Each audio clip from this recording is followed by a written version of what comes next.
Okay అండి, reports అన్ని నార్మల్గానే ఉన్నాయి. సో భయపడాల్సిన అవసరం ఏం లేదు. ప్రిస్క్రిప్షన్ రాస్తాను, యాస్టీస్గా ఫాలో అవ్వండి. అండ్ బేబీ కూడా చాలా హెల్దీగా ఉంది. సో ఇలానే ఉంటే నార్మల్ డెలివరీ అయిపోతుంది. సో జాగ్రత్తగా చూసుకోండి మరి. Thank you doctor. Take care.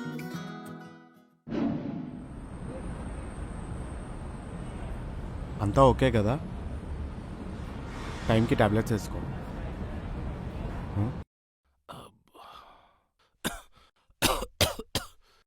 ఒకసారి ఇది పట్టుకో.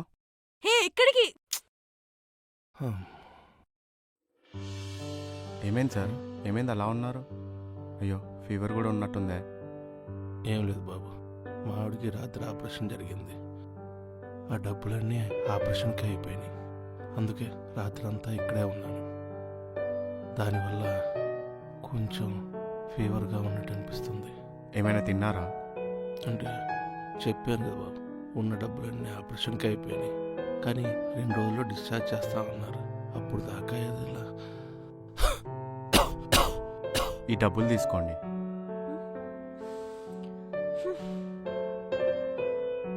ఎందుకు నాయనా? మీ వైఫ్ గురించే కాదు, మీ గురించి కూడా ఆలోచించండి. టాబ్లెట్స్ కొనుక్కోండి, టిఫిన్ చేయండి. దేవుళ్ళ వచ్చావు నాయనా. అయ్యో నీ సహాయం ఎలా తిరిగి ఇవ్వాలి నేను? మీరు పెద్దవారు సార్,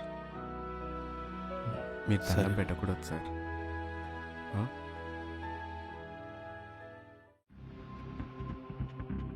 పద వెళ్దాం. ఏంటిది?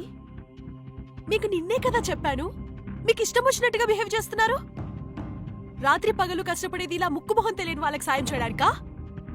అయినా ఇలా అబద్ధం చెప్పి అడుక్కునే వాళ్ళు చాలా మంది ఉంటారు. ఈడో దానకర్ణుడు అడిగిన వాళ్ళందరికీ సాయం చేస్తూ ఉంటాడు. ఈయన అడుక్కున్నా పర్లేదు.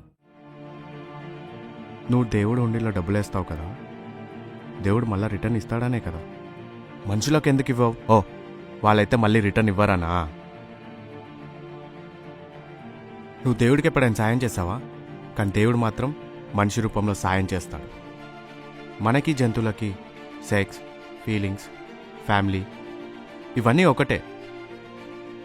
కానీ మనుషులు మాత్రం చేసేది జంతువులు చేయలేనిది ఏంటో తెలుసా? సహాయం మాత్రమే. మందు తాగేవాడినైనా మార్చొచ్చు కానీ నీలా మంచితనం ఉన్నవాణ్ణి మాత్రం అస్సలు మార్చలేం.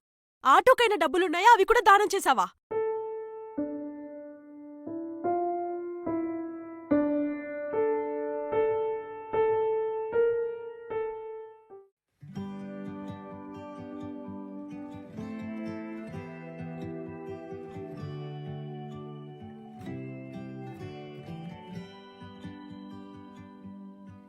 హలో, ఏవండి, ఎక్కడున్నారు?